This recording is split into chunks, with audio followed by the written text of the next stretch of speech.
I'm joined by University of Central Oklahoma forward Amaya Grace. Amaya, thank you for taking time this evening to come on and talk to me. Could you start by telling the listeners and viewers out there a little bit about yourself? My name is Amaya Grace. I play soccer here at UCO. I just transferred in the beginning of January. Before that, I was at University of North Texas for the fall 2021 semester, and then right before that, I spent 2 years at Seminole State JUCO. Okay, so now before, way before that, now you were a district MVP, state champion at Little Elm High School. Now, for those of us who's been in Oklahoma their whole lives, what is, I guess, first, what was it like growing up in Little Elm, Texas? So I've been in Little Elm my whole life. I went there from kindergarten to till I was a senior, so it's really grown up. There wasn't a lot to do much, but ever since like the city grew up, and then you have Frisco, Denton, Dallas around you. I don't know. There's a lot now to do. There's so much to do. Sand volleyball. I played soccer there for a little. A lot of sports going on there. It's a really great town. I miss it so much.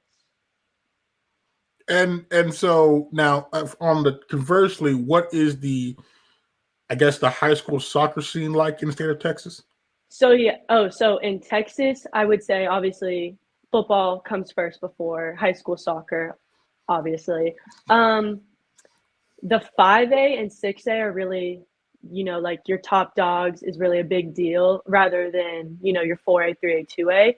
But specifically for Little Elm, it's always been a big thing, but we just didn't have, I guess, the talent or coaches. We had a lot of like coaches changes even before I went to high school there, to just kind of like bring together like a championship culture. But when I got there, it kind of got bigger. It meant a lot to, I know a lot of girls, I know a lot of younger girls came to our games and wanted to play with us. So it's definitely grown. Soccer in general has grown in Texas so much, but specifically like in high school, I think recently within the past like 5, 6 years, it's gotten even bigger. So now you just mentioned you had little girls coming to you all's games, supporting you, watching you. Now, Hmm. knowing that you have an impact on them from a standpoint of them possibly looking up to you as a role model, did that add any more pressure to you that you had on top of what you put on yourself? I think it does a little, even like at the UCO games, little girls come up to us and like they talk about, oh, we want to go to UCO, and they take pictures with us, and you kind of want to put on a show for them to show them like what it takes to get to this team, to be on this team, to be so successful. So like, and I know some of the girls too, like seeing them grown up, it's a lot of pressure, but also like the reward that comes with it. Like after a big win, like they all want to come up and take pictures with you and hang out with you until like you leave. It's really rewarding. And obviously, you mentioned earlier you had a pretty massive win. You all won a state championship your senior year. So describe. so so describe. so okay, wait. So whoever wrote that about me is wrong. Oh boy. I didn't so I didn't win a state title. We had a historic season though. We what were we? We were like 11, 1-1. We won the first ever district title. Oh my gosh, district title for girls soccer at Little Elm. And then we lost in the second round. So I don't know who said I had a state title. I'm not saying I didn't have a state title. I'll take it, but we did not have a state title. But it was a historic season. Okay, now I just want to know. It was three. I'm not going to name the sites. There was three different sites that had that. So I was like, oh, Really? okay, this is probably verified. Okay, No, I take I that. wish, I wish I did. Okay, okay. Then let me rephrase that question. Let's pretend like that was not asked. Okay, so then let me rephrase it. What was it like? Wait, now first I should ask: did you earn district MVP at any point? I did earn district MVP my senior year. Okay, now let me rephrase that question. Okay, so what was it like earning that district MVP? Honestly, that was not even like in my head. If you would have told me that like the beginning of my senior year, I had gone through some things like with my previous coach, because I told you we had 3 different coaching. Oh my gosh, I can't talk. 3 different coaching changes with head coach and assistant coaches. So I actually quit right before playoffs, and I didn't play in the playoff games my junior year. And then we had Coach Cordova come in as our head coach, and me, him, and my mom talked, and if you would have told me I would have got district MVP, all the accolades that I got, I would have never believed you. I really couldn't have done it without my team, and then like my forward, if you ever read about that, Landry Townsend. I don't know, the team. It was such a special year. Like nothing ever. I've never been on a team except for probably my team here at UCO that works so hard and is so determined and goes through all this adversity and just blows it off and then just is on to the next game. And you mentioned the coaching changes. Obviously we've talked to a lot of the football players on here. They just went through a coaching change last year. Yeah. You went through apparently several. So like now, how? Yeah. What? I guess what is an experience? What is an experience like? And what would you say probably is like the biggest lesson that you learned from that experience? Yeah. So my freshman year, I had the high school coach who actually coached me in middle school. She came over to coach us in middle school soccer. She left, and then I had a whole new coaching staff change my freshman year. Then they left, and it was just kind of like continuous. There was nothing that stuck except for Coach Swinney, which was my assistant coach my junior and senior year. And just like going through that change, it's kind of hard to build a championship culture. It's kind of hard to have girls bought in because the next year, like, who knows if the coach is going to leave. Like, my freshman year, the coach told us, I think, right before the school got out, and we were all shook. We didn't know what was happening. I think, like, the biggest lesson is that you just have to get girls to be bought in. I think that's hard, obviously, with the coaching changes, but just letting girls know and reassuring them that we're going to take this one step at a time. I'm still going to be here through the season. Like, I'm not going anywhere in the middle of the season. I think that's probably the biggest lesson from that standpoint. So after that topsy-turvy career, okay, you then signed with Seminole State. So now what was it about Seminole State that made you decide that's where you wanted to at least begin your college career? So I had been getting recruited by a lot of like Division I's, Division II's. I had a really variety. I could go kind of almost, maybe not Division I, but Division II, probably anywhere I really wanted to. But trigger warning, I was like in this weird situation from my freshman to junior year. I was kind of bullied. I stopped, like, I didn't have a love for soccer anymore. I fell out. Once I kind of like got my license, I stopped kind of showing up for school. I didn't turn in my work. And like, I quit my junior year. So I kind of just fell out of soccer. And then I actually, when Coach Cordova came my senior year of high school, he kind of showed me the love for the game, like made me remind myself like why I spent all this years, all this time and money on myself to get better and be as good as I am today. And so going there, you have to go through the NCAA clearinghouse. I didn't have the GPA to play Division I or practice, so I had to go Division II. But my goal has always been to play Division I, so I knew I had to graduate from a JUCO. So it's funny because I was at an Oklahoma State ID camp because I wanted to go play there. And my head coach, Dan Hill, came up to me. He's so sunburnt. He looks like a tomato sometimes. His eyes are burnt. He's burnt. And he comes up to me and gives me his card. And he's like, "My name's Dan Hill. I coach for Seminole State." I'm like, oh, okay, I'm with my mom. As he turns around, I literally rip the card up. I throw it in my bag. And I'm like, I'm not playing JUCO. I'm not doing that. So then that's the summer going into my senior year. He texts me, "Happy birthday, Merry Christmas." He's texting me. He has my number, and I ignored him for the longest. And then I think the week before National Signing Day for soccer, I think is in February or January, sometime now or in a couple months.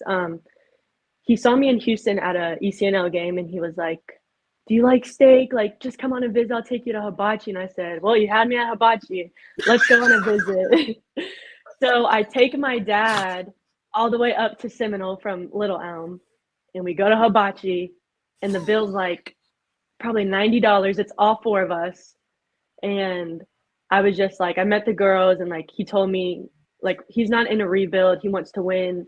The year before, they lost in the tournament that would put them into the national tournament, I think.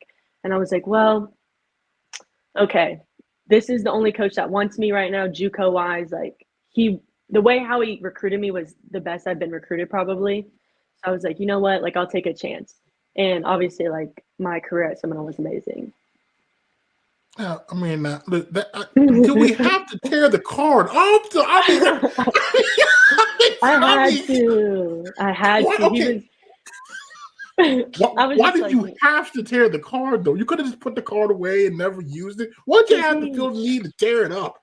He scared me when he first came up to me, and then I was like, I'm not playing JUCO. Like, he obviously knew I was there for OSU because I loved the way that Colin and Justin like played. So I was like, he obviously knew I was there, and I was like, no, thank you. And my mom was like, he was weird. I said, I don't even know who this guy is. It was just so awkward. But then I regret because he said happy birthday, Merry Christmas, Happy New Year. And he brought that up on my visit, and I felt so bad. That's cool, buddy. Though it's gonna it tear the man's card. It was, and the fact that he still recruited me and did all he did for me, I don't know. He has a good heart. He has a really good heart. Okay, well,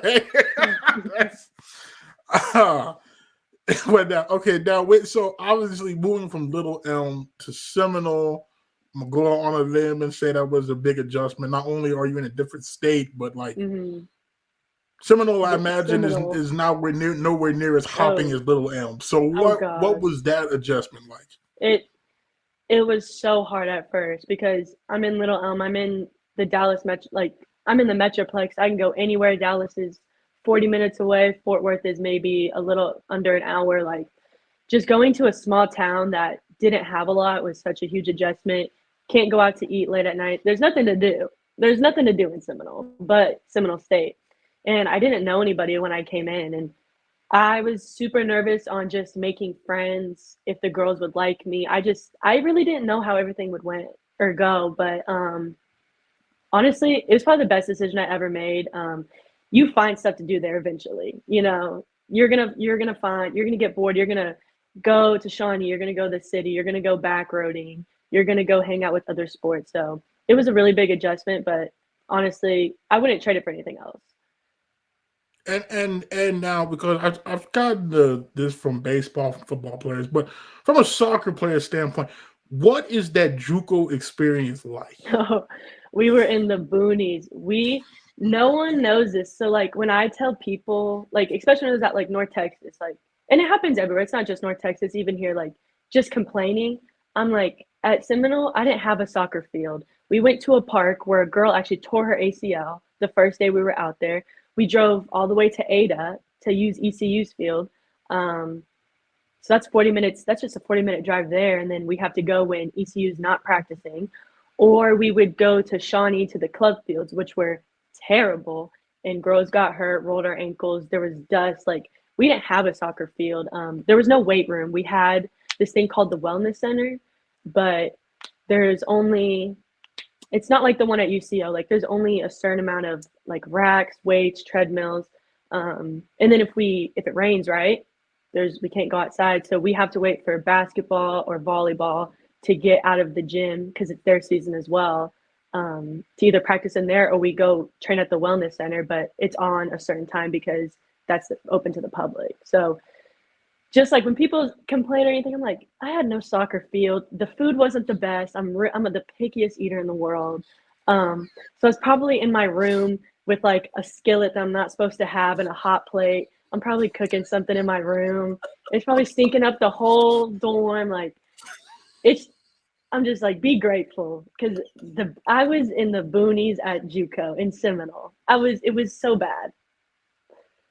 So now you never got busted with the hot plate? I mean, because I imagine if the smell was that strong, that someone would have I mean, know.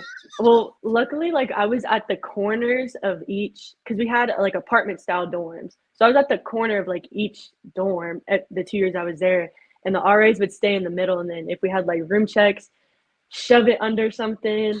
They just kind of peep their heads and like, okay, it's good in here. But I never got caught, surprisingly, because that would have been bad. Like you're not supposed to have an air fryer. Me and my roommate, we would like heat up our biscuits or our food from the caf because like we wouldn't want to eat there. We'd grab it, take it back to our rooms, heat it up in the air fryer, go back to sleep.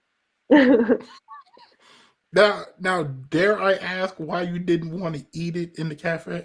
I just So we had mandatory 7:45 breakfast, and when COVID hit, and after like we all got back from school, I had all online classes, and so did she. So we would walk in, show our faces, say hi to our coaches, get our foods, and leave because we just wanted to go back to bed. Or sometimes like we wouldn't even get food. We would just show up, show our faces, say hi, and leave and go straight back to bed until we had training.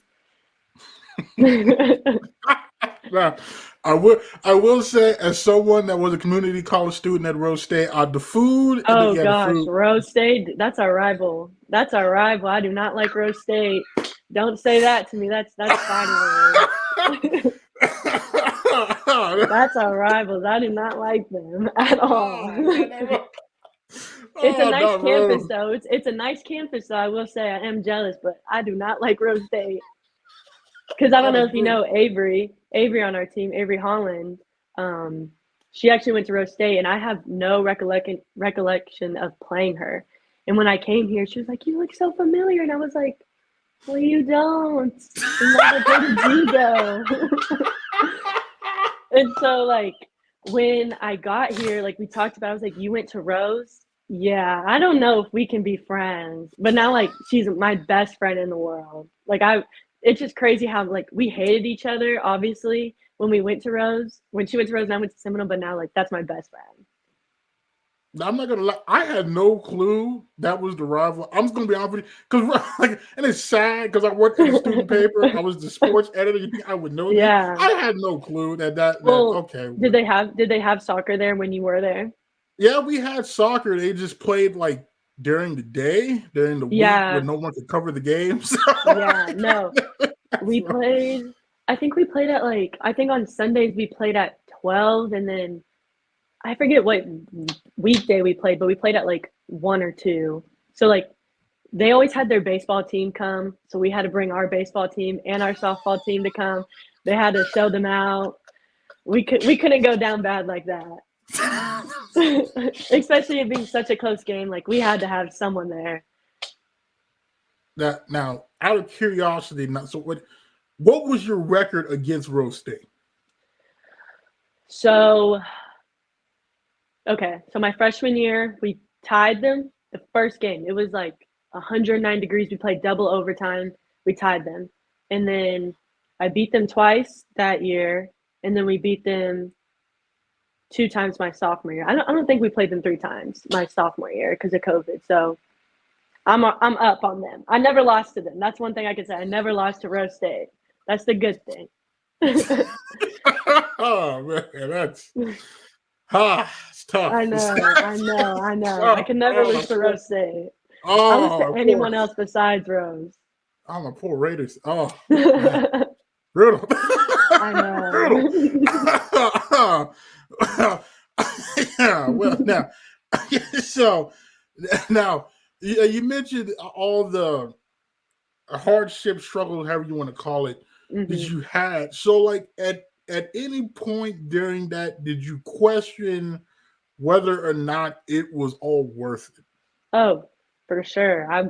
I was like, well, do I want to play? I know that I wasn't going to more than likely go to a team in Division I that had the potential to win a national championship. So I knew more than likely my chances of playing pro in the United States was probably slim to none. So I was like, is this even worth it? Do I love the stress that this causes me? Am I even happy playing soccer? Should I try playing something else? Should I just try to be a normal person and just go to school and then work? But I don't know what I would have done if I did that. I don't know where I'd be. I don't even know if I'd be at UCO. I don't know if I'd be in school still. So I think about that, and I'm like, I'm so happy that I was just stuck to it, just went through the hardships, and obviously, like, I'm here now, and I'm so grateful.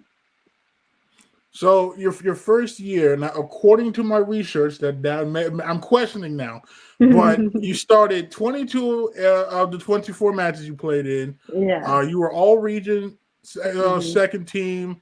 You Mhm. scored 15 goals. You had 18 assists. You had 5 game-winning goals. You had 104 shots. Now, Oh, yeah. coming into that season, did you expect the level of success that you had? This was my freshman year, right? Just Yes, want ma'am. to I feel like I've been in college for so long. I'm like, what did I do this season? I think I put a lot of pressure on myself, just because of the season I came off of just in high school. I don't know how many goals I scored. I knew I was up there with Landry, and I know I set like the assist or whatever record, but I had a lot of pressure on myself. Like, I had a printed out schedule of like all the games we played. I stuck it right next to my light switch in my dorm. And every time like we played a game, I'd write down the assists, the shots, and the goals I scored. So I was pretty hard on myself. I'm glad I had that type of season, but probably not as many goals. I thought I was going to be just a little average, but I think I had above. To me, I think I had above average season. But yeah, to even like do that, I was super impressed with myself. Just with like everything that I'd been dealing with, just like up until that point. So the following year, obviously, is Hmm. 2020. We know that's the COVID year. So now what was that experience like? And yeah, because I'm curious to see like how did all play out? So obviously we didn't play till the spring, but how our classes were set up, soccer was a class on our schedule. So we practiced with our coaches every single week. And it was kind of hard to like practice for from August to December and have nothing to really look forward to because we couldn't play anybody. Um, and just like it feels like you're kind of almost working to nothing. But um, spring season came around. To me, I felt like I had a sophomore slump. But if you look at the games and like how many goals or assists I had, we didn't play any preseason games. Like we didn't play any exhibitions or games before like our conference started. But it was hard. Like I think we missed 2 games because the other team had COVID. We had so many girls out with COVID multiple times. Like me and my roommate actually got quarantined like the first week of school. So it was kind of hard to like navigate, even like where I was even going to go because COVID obviously just happened and then people are deciding to play their 5th years. So it was weird. It was so weird to not play until the spring, the end of spring, actually. And so now that whole fall when you're just practicing. 'Cause I know talking to the football guys, some of them that was really starting to affect their mental. Yeah. But did you have a similar struggle with that as well? Yeah. Like I said, like practicing towards nothing and really until because the national tournament wasn't till the end of May, I'm pretty sure, or maybe the end of June. But so you have all that time to think about, okay, what are we going to do? Um, it was just kind of hard to just keep practicing. Obviously, like people getting sick, now you don't have enough people to even practice. Now you cancel practice, or like when we got quarantined, now you're just stuck in a room for almost 2 weeks doing nothing. Um, so like mentally, it was kind of hard just to like pull myself out of bed and keep practicing and just keep focusing towards the end of the year. And so you make it through that season. You finish your Mhm. JUCO career.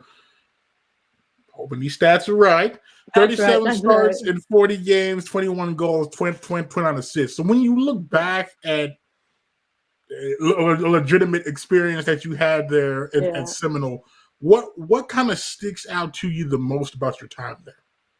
Oh gosh. I think just away from soccer, I would say all the memories that you make with your teammates and like even other teams. I've had great memories with just everybody I've met there, like especially the girls on my JUCO team. My coach said it to me like the first week of preseason my freshman year, like these are the girls that are going to be in your weddings. you're going to be lifelong friends with them. And I still am really good friends with all my teammates. But the soccer part, I'd probably say the national tournament. I've been to national tournaments. I've been to the ESPN tournament, Disney tournament, and the national tournament is just something bigger than any of those. Like, you have everybody watching you, all eyes are on you on a national stage. So I'd probably say the national tournament's like the biggest thing that kind of stuck out for me. And so then after your time there, you end up at North Texas. So then how does that become the next step in your soccer journey? So I've known John, which is the head coach. I've known him forever, obviously being so close to North Texas in Little Elm. He knew of me. We've known each other for a really long time. And I could have gone to other places, but going back to North Texas, I think was really comfortable for me. I knew girls on the team. I knew how Coach John played. So it was just kind of easy for me. And also I missed being in Texas so much because my parents actually live in Vegas now. So when they moved December 2019, I hadn't been back in Texas since then. So I just missed North Texas so much. So that's why I really picked North Texas to go to. And so you according to their website, you played in 7 matches. You played in 7 matches. Do this to me. I don't want. I don't feel confident now. That's the first one. So you played in 7 matches. You took 5 shots, putting 2 on goal. I guess in your brief time there, obviously you kind of fulfilled a dream. You always wanted to play Division I soccer. Here you were playing Division I soccer. So what did that mean to you to achieve a goal that at one point you thought you never would be able to do? Oh, it was so surreal. Like, even when I was at JUCO my freshman year, I knew I could play Division I, but obviously I had to graduate. So playing Division I was kind of like in the back of my mind because I was just trying to focus on graduating with my degree and then just focus on the 2 seasons I was there for ultimately. But it was so surreal, like just getting all the gear, being around like this whole staff, because at JUCO, you don't have that much supporting staff.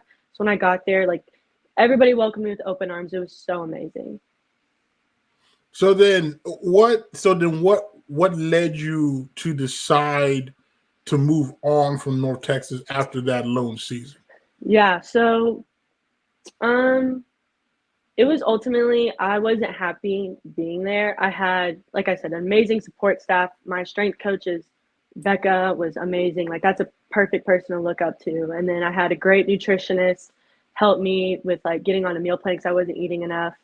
But I really just didn't feel like I was being used to my potential. Obviously, you can see in stats, I score goals, I assist. I feel like I'm a playmaker. And so at some points, I'd be playing center back in practice. And I'm like, Coach, I'm the worst defender in the world. I don't even think I'd put myself there. I'd probably put a goalie before I put myself there, Coach. I'm telling you, I'm being mature. I'm being a good person. I'm telling you, you will lose a game if you put me at center back.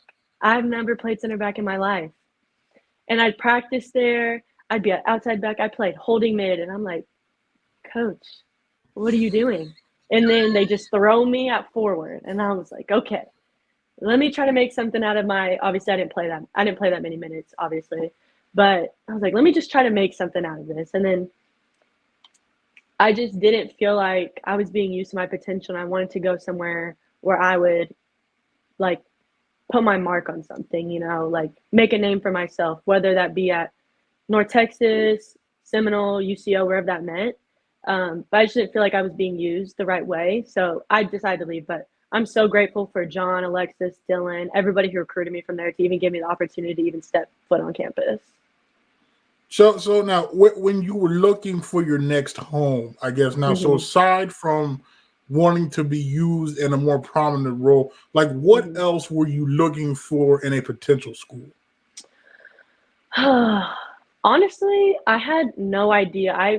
The only school I reached out to was actually UCO. Like the portal's it's kind of crazy. Like the night I entered the portal at like 12 o'clock, whatever day I did, and I was getting emails and phone calls from coaches by 2 o'clock as I'm driving home. So I didn't really know what I wanted to. I didn't like do any research. I wasn't even planning on transferring until the end of the semester because my contract was still good for another semester. And then I knew Monty on our team, our captain, and I was telling her what I was going through, and she was just like, "You'd probably like it here." And I always heard about UCO. I've seen UCO. I've always thought it was a beautiful campus. And then obviously I knew about the standards that Coach Cook and Coach Amel have here. So I was like, well, let me just watch a game. I watched their Emporia game where they beat them, I think 2-1 or 1-0. I was like, you know what? I think the way that Coach Cook and Coach Amel played, just the style, I think that would fit me well. And they actually recruited me. I play forward here, but I don't even play forward. I play holding mid, or I play attacking mid, sorry. So I feel like the way that they use me, I wish I would have been used somewhere else. But I love UCO. I'm so glad I'm here. So when you came, what was that adjustment period like? Because here you are once again moving to a different state, Yeah, different again. city. So Yeah, so what? Again. It was so crazy. I was actually home in Vegas, and my dad was like, "Well, where are you gonna live?" And I was like, "Well, I don't know. I'm not living in a dorm, Dad. I'm not living in a dorm. I did that for 2 years. I refuse. I'd rather live on the streets than live in a dorm again, Dad. The dorms are just, I did my time. I paid my dues. I'm not living in a dorm, Dad." So I was probably for a week straight, I was researching apartments in Oklahoma City, apartments in Edmond. I was researching wherever I could live. And I live in Oklahoma City, but that was just crazy, just trying to find somewhere. And then I missed like the first 2-3 days of class because I applied obviously in December and no one was in the offices around December. So I had to wait. I'm calling Amel. I'm like, "Coach, like they're not admitting me into the university. I can't even sign up for classes, Coach. They're not going to let me in." And then just like trying to even find my classes. I didn't even know where I was going. I didn't know what I needed to do. I got like parking tickets the first week. I didn't even know where to go for a parking pass. It was so crazy. It probably took me like a month or two to even like unpack my whole house. It was so crazy. Yeah, those parking tickets, not They add up. They those are add on the up. table. They are stingy about their jobs. They do their jobs really well. They need to work for the city or something. Because I'm just like, give me a break, man. You see the plates in Nevada. Come on. Oh, yeah, those They do parking not tickets. care. They do I not really care. know. Oh, that's bad. So you finally get settled in. Mm-hmm. Your first game in the bronze and blue. What was that experience like? So my first game was against OU in the spring, if you want to talk like spring semester. Well, we lost 7-0, but that's besides the point. Just like the grit and the work that the team did. Obviously, once you get down 3-0 in the first maybe 20 minutes, there's probably no coming back. But just seeing like no one gave up. And I think that's when I was like, okay, this team has a lot of potential to be something great. We just need to adjust a couple things. We had girls missing because of COVID. People were sick, but I don't know. It was such a surreal feeling. Like when we lined up, like we did the international walk, and like I started crying because I really hadn't played in like a whole semester. So it was kind of like a feeling of, okay, I can relax. Like let me just do myself. Just focus on the game and play to the best of my ability, and then everything will take care of itself. And then as a team this season, when do you feel like you all kind of hit your stride? Oh my gosh. I would probably say that the Washburn and Emporia weekend, both those games were so crazy. Like, I think we were kind of up and down. We dropped some games that we really should have won, but then we won some games that I know that is probably what everybody else in the league thought we weren't going to win. But winning those two games, we were down both games at halftime 1-0. And like Eden Jones and then Monty, we were just like, we're not losing this game. Just how we're playing. Are we playing our best? Probably not right now. We just need to pull it together. We're not losing this game. And just to score those 3 goals to come back was crazy. I think we kept just peaking and peaking and peaking. But I'd say that weekend was crazy for us. Now, maybe non-soccer fans, soccer novices might hear you're only down 1-0 at the half. Like, Yeah, come on, but that's a yeah. legitimate deficit. So, I don't. Well, because we had never been. I don't think. Well, so UCM we lost 1-0 with the last 3 minutes. So that was UCM was the very first game that we lost and that we were ever down. So I think probably all the seniors were just kind of nervous how all the young, because our team's super young. So we were just kind of nervous how they would react and how they would take it. But like you said, 1-0 is not a big deficit, but seeing how Emporia played, Emporia's a really great team. Seeing how they played, I was kind of nervous. I was like, we can't get scored on again, but we need to find out how to score so we can at least tie this game up. So it's kind of like that aspect that's a really good team, and it's super hard to score against Emporia, especially. Now, because obviously you had a heck of a season, right? You led the team in goals. You had 4 assists. You had 5 game-winning goals. You were 5th in the conference in goals scored, 7th in assists, 6th in total points, 2nd in game-winning goals. Then you ranked 9th in both shots and shots on goal. What kind of led to your offensive success this season? I think just in practice, it kind of starts in practice. My back line just going as hard as they can on me to make me better. I don't know if you saw Kylie got all region with Monty, but Kylie's probably one of the best defenders I've ever seen at the college level. So having her work hard against me, give me a tough time to try to score on her, kind of gives once I score on her, I'm like, scored on you, Kylie, gives me the confidence. But and especially on Caroline. Caroline's the hardest person to score on. Abby, Avery, and Olivia are so hard to score on. I have to place the ball against them. It's not an easy task, especially against the goalies. But kind of starts in practice with Kylie, and then with our offense, just kind of collaborating off of each other, and then it kind of just goes into game. The last half of the season, I felt like we were super creative. We weren't kind of just very direct, because we had been a little direct towards me. I'm not the fastest player, so when they kick it, I'm like, oh, guys, come on, no, just play me the ball and I'll play you guys in. You score, I'll sit back and assist. But just kind of all clicked. Starts in practice, like I said, and then just the creativeness has to go off in a game. Now because you had 23 shots on goal. So now what constitutes a good shot? Is there a certain feel, certain look you see before you're okay, this is a legitimate shot? How does that kind of go for you? So if I get any type of separation between a defender, I'm in the box, I'm more than likely going to shoot it, regardless if it's a little bit contested or if the goalie's right there. If it's in the box, I'm shooting, but especially if I get any separation. But if it's anything kind of longer range, I'm kind of looking for, is the goalie off her line? Are the center backs even ready? Are they turned sideways, not paying attention to me? And then now, I was wondering this, because when it comes to penalty kicks, I feel like it's I don't want to say the equivalent of a basketball free throw, but it's 1-on-1. So now that got to be a chess match with you and the goalie. Yeah. Do you feel any more pressure on a penalty kick than you do on a normal shot on goal?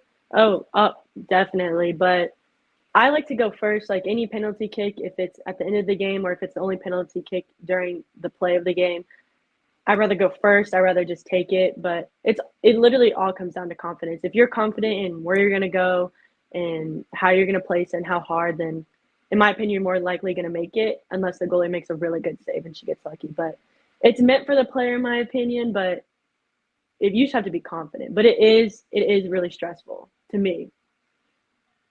And now you have 5 game-winning goals. So now, what? Obviously, you hear about the clutch gene. Is it a thing? Is it not a thing? I just how are you able, I guess, to rise to the occasion in those pressure situations? I think it's just because I am a senior, like I've played all those years of club, high school soccer. I've played at the highest level. I think it comes with experience, but it comes with my team just like trusting in me, trusting to get me the ball. You know, if they have an open shot, a lot of times they'll be like, give it to Amaya, because they trust me. So I'd say probably it comes from them, but just being confident and just calm. I used to be super, and like I had a lot of anxiety, super nervous, and I'd probably miss the goal, honestly, if I was right in front of it and there was no goalie. But I think Coach Cook and Amel have just calmed me down and just been like, just place it, relax, just be confident. Now, when you look at the season as a whole, obviously you individual, obviously the team was able to make it to the postseason. What kind of sticks out to you the most about this season? Probably just the adversity we went through. Our what's it called? Our summer camp didn't go as planned. Eden had COVID. She couldn't run for a little bit just because of like what all COVID just brings with her in your lungs and everything. We didn't have the best summer camp. We had girls hurt super early on. So I would just say like the adversity. We fought through so much, and we got a lot of experience to our freshmen who, if you would have told me we started almost all freshmen, I would have said no, there's no way. There's no way. They seem a little scared, they seem timid, but this is such a young group and they have a lot of potential. Now, I can't remember if it was last week, the week prior. You made the announcement you're coming back for what you're calling a grandma season. Now that's the first time I've heard that term used. So before I ask where that term came from, what led you to the decision to come back for another year? So I wanted to come back obviously because I didn't think that my sophomore year of college, I didn't get everything that I should have eligibility wise. But I kind of just wanted to come back and, like I said, make a name for myself, put a stamp on UCO soccer. They're already so great. And I think that the girls who are returning, I think we have a lot of potential to even go farther. Like the season obviously didn't end how we wanted to. So we just need to kind of adjust things this spring, this summer. But I just wanted to come back just to use my 5th year of eligibility, say I did it, but then take this team somewhere where they haven't been yet. Now, the term grandma season, now was that an Amaya Grace original, or did you steal that phrase? I mean, where did that come from? I've stole it from people. I feel like I've heard it for a little since COVID and 5th years happened, but I said grandma season because I'm the oldest on the team. And then when like all my seniors leave in my class, I'm going to be the oldest by like, I think a little over a year. So these are all my grandchildren. These are all my kids. I'm the grandma. I'm the mom of the team. I have to make sure everybody's in check, make sure everybody has their IDs when we go on the plane. Like I'm OG. Now, the $1 million question is, are you ready for that though? I'm ready. I feel like I was kind of the grandma of the team already because I am the oldest and I obviously am a senior. So just in general, a lot of the younger girls kind of look up to us and like turn to us in like hard times. But I'm so ready I'm ready to play my 5th year. Like I can't wait a whole semester to play. Now, I got to ask because you earned second team, but now I have to ask, given the success you had this year, do you feel like you should have been higher? So I obviously would have liked to be higher, but seeing the girls who obviously made first team and UCM swept, obviously, rightfully so. They had such a great season. And then I think, I don't know her last name. I know her first name is Mackenzie. She plays for ESU. No. Oh my, Emporia. Sorry, I'm still remembering the names of the teams I play against. Emporia. She rightfully so deserved that position. She had, I don't even know, she probably had like 19 goals this season, but I would have liked to be higher, but I'm still happy that I even made a team because that was going into this season. I obviously didn't score any goals for a whole year. I didn't score all spring semester. I obviously didn't score all fall semester. I was at North Texas. So I was kind of going through a rough patch, just like trying to find my groove again, just trying to get back to like the confidence of scoring and just finishing and closing out games. So I guess my final soccer-related question for you would be: so now, Mhm. obviously, I know this season like just ended, but since you can't wait Mhm. for next season, what what are your goals for your last year of soccer? I think my goal, individual goals or team goals? Both. Okay, so I think my individual goals is just to build on this past year. I told my coaches that I would get in the double digits in goals this year, but obviously fell short of that just slightly. So I'd probably say just at least get double digits in goals. And then I think team, I think just to have a great year, I think close out games that we need to finish on top and go to the national tournament. But not even just go to the national tournament, win games in the national tournament. That was a big thing in high school. You know, we said we wanted to go to the playoffs, but not just go to the playoffs. We wanted to win some games. So I think that's just my goal, to win games, go as far as we can in the national tournament because we deserve it. Well, before I get you out of here, we do this with all the new guests, kind of some more get to know you type questions.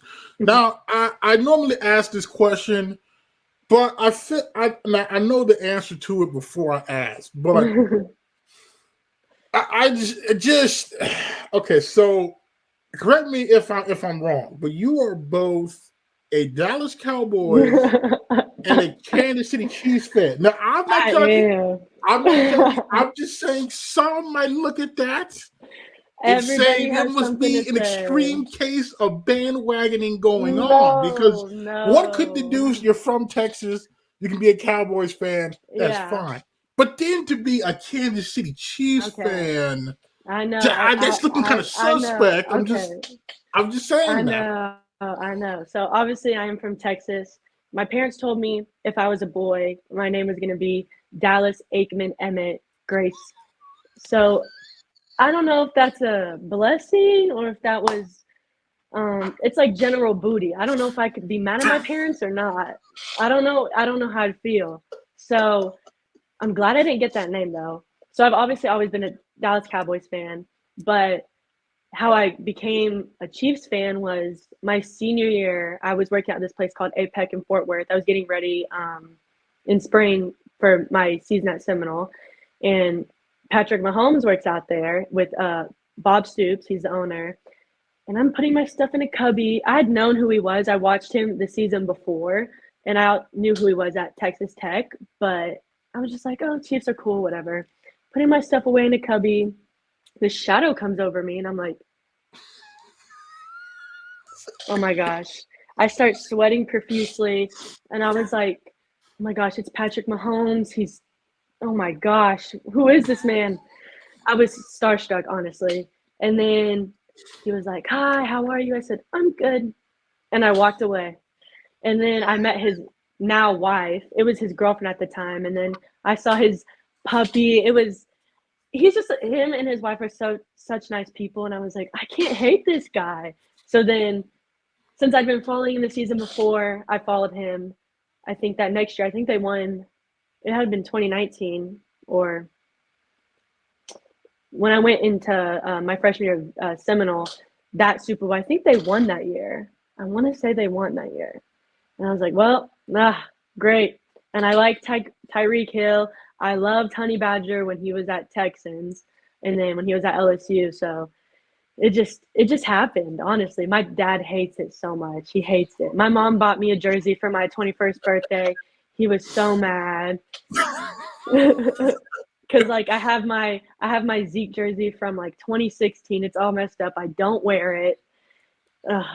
I love being a Chiefs fan because either which way I know I'm gonna win every weekend. I mean, I don't. You can't hate the Bad. guy. You I can't don't hate know Patrick about. Mahomes. You I can't mean, hate Patrick Mahomes. He's such a I'm nice not saying. person. No, I'm not saying that. And the reason why now it makes sense, we can tell you're not a Mm-hmm. bandwagon fan. Yeah. But now we can't say no matter what you're going to win that. I mean, Well, depending on Dallas, though, let's just you know. they're having a great season. I'm waiting for OBJ to come over. I'm waiting for him to come over. We beat who? We beat the Patriots. We probably already did. I don't even know. We beat New York. He just needs to come over. He needs to stop playing. He needs to come over, be a part of our offensive weapon. Come on. Yeah, but see, here's the thing. Here's the thing. If he wants to win in the playoffs, though, he need to not come to Dallas because they don't win in the playoffs. I'm just saying. I'm just saying I now. don't know. Listen, We got CD's going off. We have oh my gosh. Can't even think of his name right now. You're putting me on the spot. He tore his ACL in the playoff game. He caught the ball, tore his ACL. I can't think of his name right now. Michael Gallup? You're talking about Michael Gallup? Yeah, Michael Gallup. I don't know why we got rid of Amari. That made no sense. But we can add OBJ. What? And we have Mike on the defense. We just have great defense. So no one's scoring on us. We just need people to score for us. Yeah, but I felt like wasn't that the thing last year? And then you lost to Jimmy Garoppolo. I mean, I'm just throwing this out there. I mean, Dak just needs time, and now we have Tony actually playing more reps, so we're good. We just need another wide receiver who's going to make a play.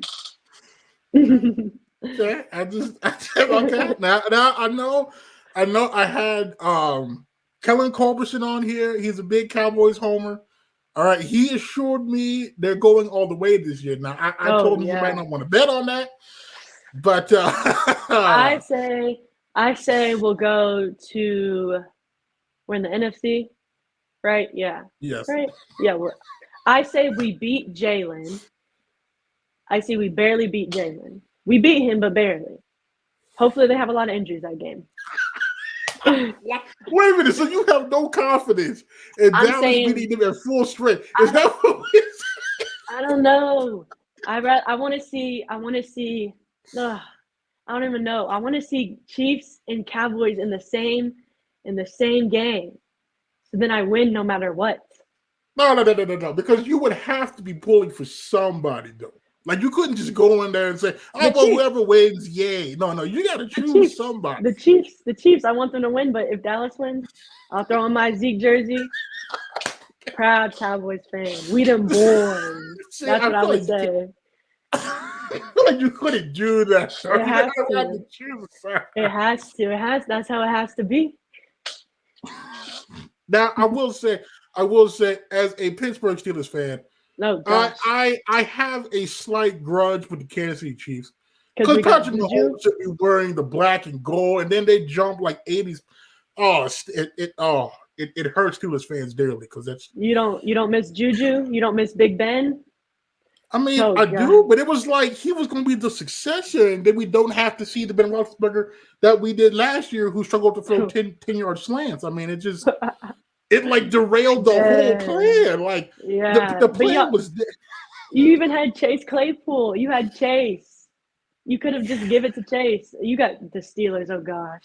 I mean, we tried to give it to Chase, but he kept dropping the football. It derailed the play. The play it was written in stone. We get Mahomes. He's the heir apparent. We keep chugging along, and the Kansas City has to go and ruin that. I mean, we still got TJ Watt out of I can't complain, but it's just then we had to take Mason Rudolph, and it's just been bad. It's very, very Mason Rudolph. I remember when he was at OSU. Oh gosh. I don't think you understand the pure sadness, anger of that pick was just I haven't even heard about them. Are they still in the NFL? I haven't heard nothing about the Steelers. Wow. Hey, I have we won Monday night. Thank you very much. So against who? Against the Colts. But a win's a win. We're playing the Colts. Cowboys are playing the Colts this week. Yeah, we are. Big dubs. That's an easy dub. I don't even have to watch that game. I'll watch the Chiefs game. I'll just leave it alone. I'm gonna leave it alone because okay. We move on. Listen. I just have I want it known the Steelers are one of the most consistent franchises in football. Mike Tomlin, 15 years, 15 non-losing seasons. So probably in here, but I'm gonna keep riding that streak until otherwise. But, yeah. Okay. Well, let's see here. Okay. Well, okay. Now, your favorite Cowboys player? Right now, Tony Pollard. He is so tough. He's so little. His yards after contact are crazy. I love Tony, but I still love Zeke though. Now, do you feel like the Zeke slander though is warranted, or is it blown out of proportion? Now, 'cause some are questioning whether or not he should have gotten the money. Should they cut him, give the money to Pollard? Like, how are we feeling about this? I don't know. I like the two running backs. I like how they balance each other out because, Zeke is going to go like right up the gut. Obviously, he's big enough. But, Tony's kind of hard to catch because he's so little. I love the two running backs, but some of the Zeke slander is warranted because everybody knows his rookie year, hurdling people, running through. He was crazy. He played the way he played at Ohio State. Now I don't know. Maybe he's not getting enough reps. Maybe he's not being put in the same situations as Tony, but I like the two running backs. Okay. Now, do we also believe Dak Prescott can succeed in clutch situations, which he has been spotty at best so far? I think they need to run the ball more because obviously statistically, they do better throwing the ball less. But he does make crazy throws in clutch situations. But I think just run the ball. Run the ball. Yeah, but you can't.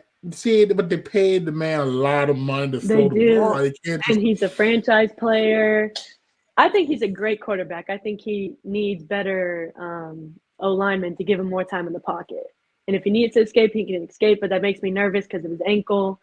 But Cooper Rush isn't that bad, so I'm not that worried if Dak can't play. Yeah, I don't know. Dak late in games with turnovers, though. It's just like, what are we doing? Just double team the guys right there. It's just, why would you throw that? Just throw it away. Right. Patrick would never. See? I always have a second option.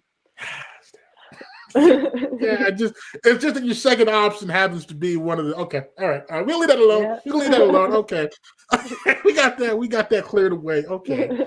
Let's see. So, okay. Well, now I should ask. Now, are you into basketball? Not. I would say not that much. I watch it. I don't have a favorite team. I more have favorite players. One favorite player, honestly, Giannis. I love Giannis. He's such a great person. He's so cute. He's so nice. He got better at free throws in the finals. I'm so happy for him. He's such a great person. I watched his movie about him and his brothers. I like him.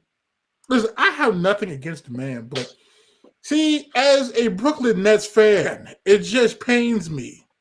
The Kevin Durant foot on the line. I was actually in Dallas getting sushi after, because what he had made those clutch shots to tie it, right? And then he put his foot on the line right after. And I was like, his foot's not on the line. And then the interview, he was like, yeah, I had my big foot on the line, my big fat foot. But I'm not a Brooklyn Nets fan. That's when y'all didn't have James Harden yet. I'm not the biggest fan of James Harden. Yeah, we had James Harden. We had a James Harden one, and I never wanted James Harden, but no. I remember when he wore a fat suit to practice, and then the next day he got skinny. I was just confused. I don't know how it works. I have a lot of players I feel like I don't like. I hate Ben Simmons. What's the point of wearing a shooting sleeve if you're not going to shoot? Wow. Oh, wow. Hey, and I watched he had 20 points the other night. Thank you very much. He did. That's surprising. That's surprising. That's really actually surprising. Wow.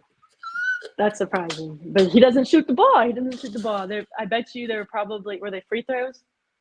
I don't know. I'm assuming they were probably either like layups. I doubt he was actually taking jump shots. But... Yeah, he's not taking any jump shots. He's not. He's a pass first. He's a pass first player. It's a journey, I tell you. It's a journey as a Nets fan. It is. It's just endless cycle of sadness. You bad. You get decent, then you get hope. Like yes, we can do it, and then it's just not. You're let down. Let down. I mean, like at least the Lakers fans got their ring out of the whole deal. I was just Lakers. bad.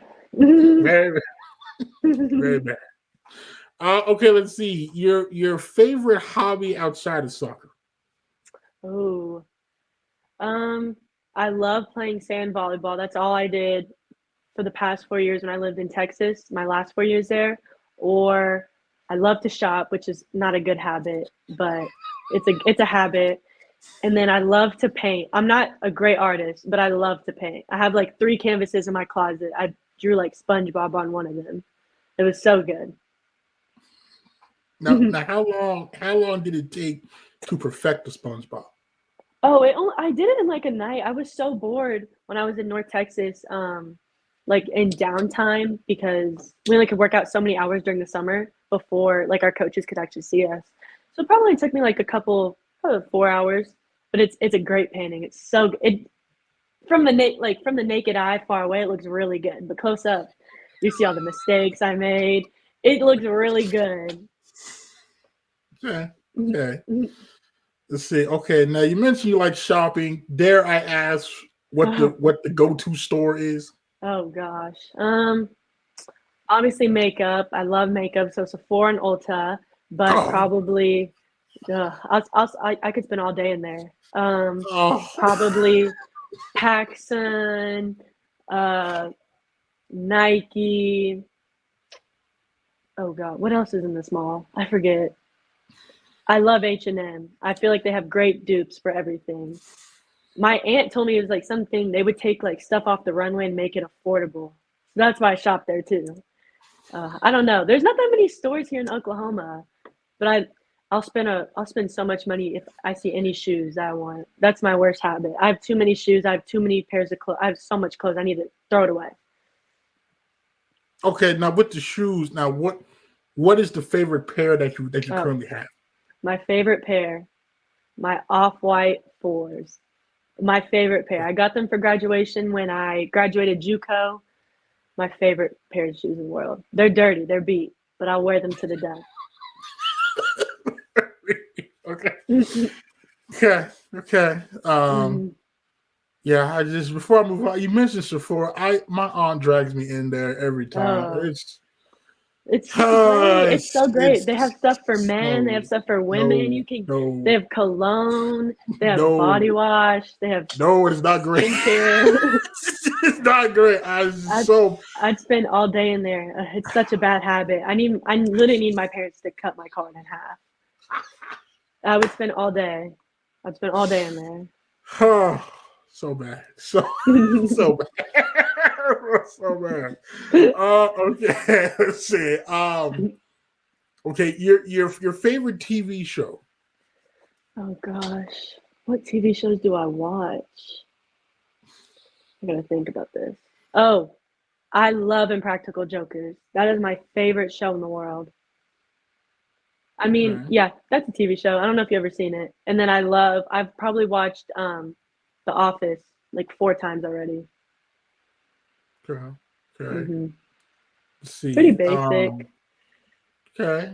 There's nothing wrong with that. Let's see. Okay, do you play video games at all? No. No.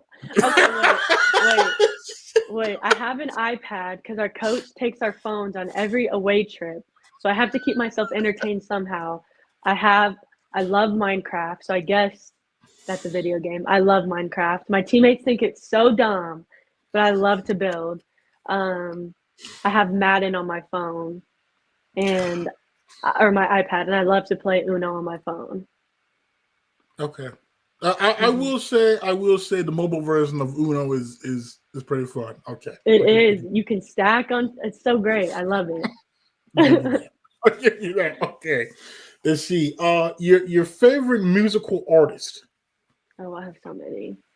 J. Cole, Drake, Kodak, Lil Wayne. I love Taylor Swift. That's probably about it. That's probably like my top. That's my top right now. Okay. Now I've asked this. I had to ask this question because you brought Lil Wayne. I ask this every time. Now, are we old Lil Wayne or new Lil Wayne? Old. I like his new. I definitely like his new, but I like old Wayne better. I don't know why. I don't really know why. I grew up listening to a little bit of it. Lil Wayne, love him still, love him, but the old Wayne I think is better. It kind of turns me up before a game. Like we play music on like our speakers if we have a home game, or like we bring this portable speaker on away games. No, Lil Wayne, put that on right now. Okay. Now, are we old J. Cole and old Drake, or are we new J. Cole and new Drake? I didn't start listening to J. Cole until like I got into high school. So I feel like that's probably his new era. But the warm up, I love the warm up. I don't know his older stuff, but I'd say his newer stuff for J. Cole, and then Drake, I love all his stuff. So probably his new stuff, honestly. Except for that Nevermind album. I hated that album. That was probably the worst album in the world. I hated it. But I have a shirt from that album. So do I hate it, or do I just support them? I just support him. I hate the album though, but I love my shirt. Okay. Let's see. Okay, so given the top ones that you named, do you have a favorite song in general? Like above every other song, this is the song of songs for you. From one of them, J. Cole, Workout. That's such a classic. It's a banger. What? I would. It doesn't matter what the mood is. I'm playing that. Like, if you came to any of our home games, I mean, I dance regardless. I don't care what the music is, even if I don't like the song. But if they played Workout on the field, I would go crazy. Okay. Now, I ask every Texan this because I'm big into the rap scene down there. Now, did you ever attempt to listen to any of the rap scene down there, like Paul Wall, those kind of guys, Slim Thug, Trader Truth, Zero? Did you ever attempt to listen to any of those kind of guys? I don't know why Paul Wall sounds familiar, but I don't know any of those people. Oh, that's tragic. I feel like I should. I feel like I really should. Yes, you should. Maybe if I like heard a song, I'd be like, oh, I know that person, but none of those names stick out except for the first one. Okay, I'm gonna have to send you a list because because we have to rectify this now. Why are you the only Texan I've talked to that doesn't know? Everybody else knows who they are. Every other Texan that I've talked to so far at least knows, either someone listens, loves it, but I've never gotten just. Are they my age? What the guy? Yeah, I mean it's like what. Yeah, about your age. I mean, now two of them are coaches, but like the other ones are about your age. So I don't know who those are. That's crazy.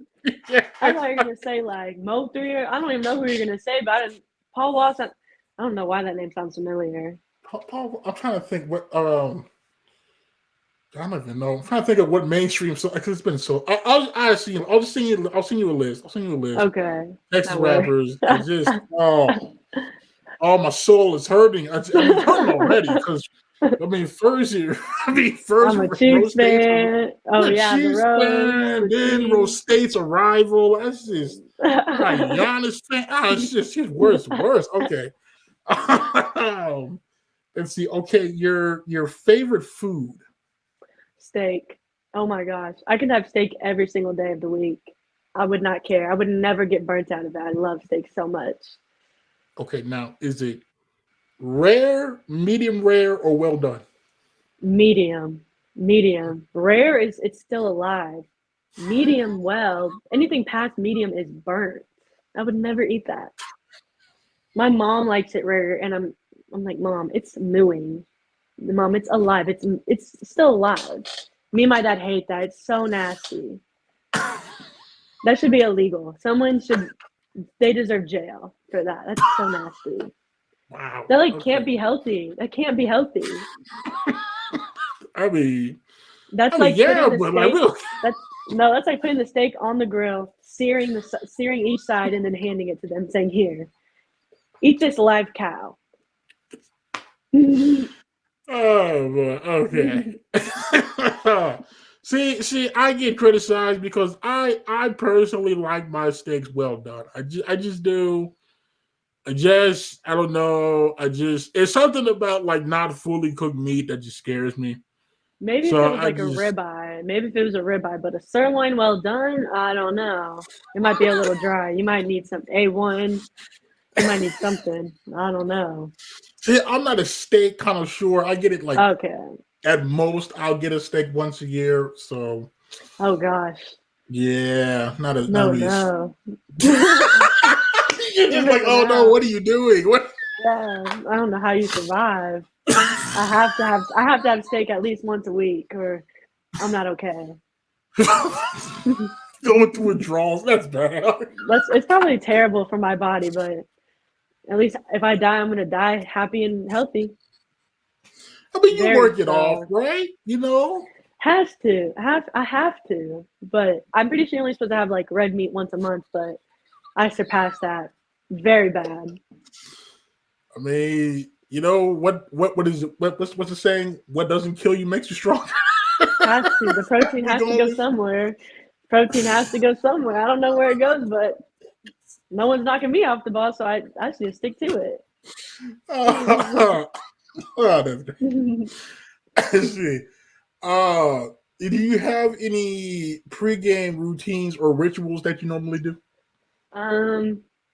I have to put on my grippy socks. Like you can kind of see in the picture, I wear like 2 different socks. I used to not do that, but now ever since I've started doing it, it's just like it's just a thing. I have to work out my grippy socks. I have to play in my grippy socks. So now, when did we start doing that? I started doing this past summer, and when I did it, I had a really good practice, probably the best practice I had in a very long time. And so I stuck to it, and I was like, this is weird. Like putting on it's like these little short socks, and it has grit like rubber kind of on the bottom of the foot, so your foot doesn't shift in your boot. And then you cut your sock. You have your long sock, and you cut the heel off, and you put it over your leg. And it looks cool too. I'm not gonna lie. I love this picture of me. It's my favorite picture. I look so cool. Oh, that's great. I guess my final question now, because you've been hounding your boy. I talked to Mr. Landon, our nice videographer. He mentioned to me. I'm mad at y'all. He mentioned to me, hey, do you know a soccer player by the name of Amaya? She's like telling me to go to the games, and I was like, oh yeah, I know who she is. Yes.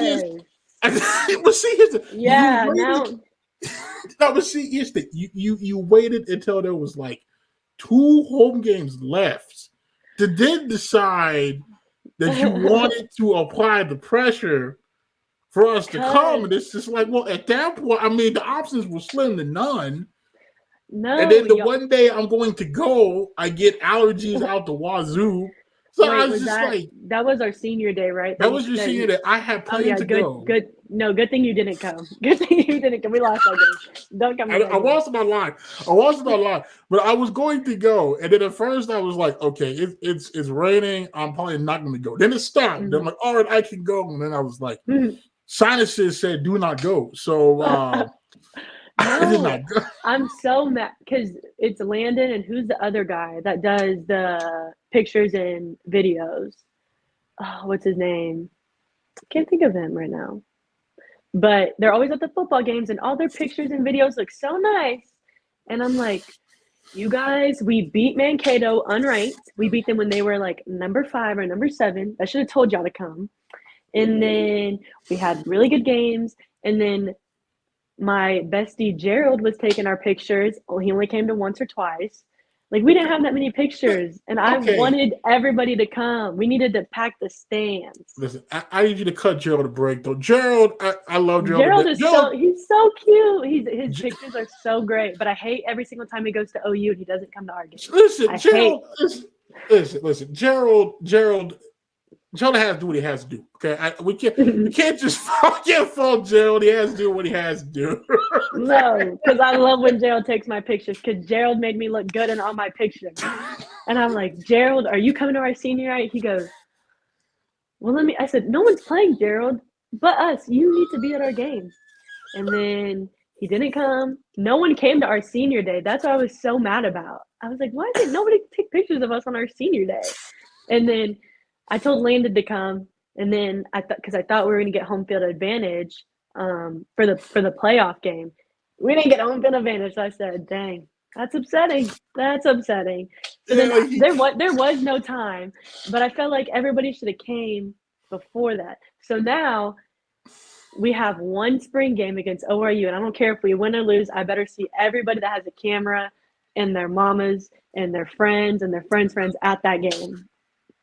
I better see everybody there. Now, do we know when this spring game is? I do. I actually do.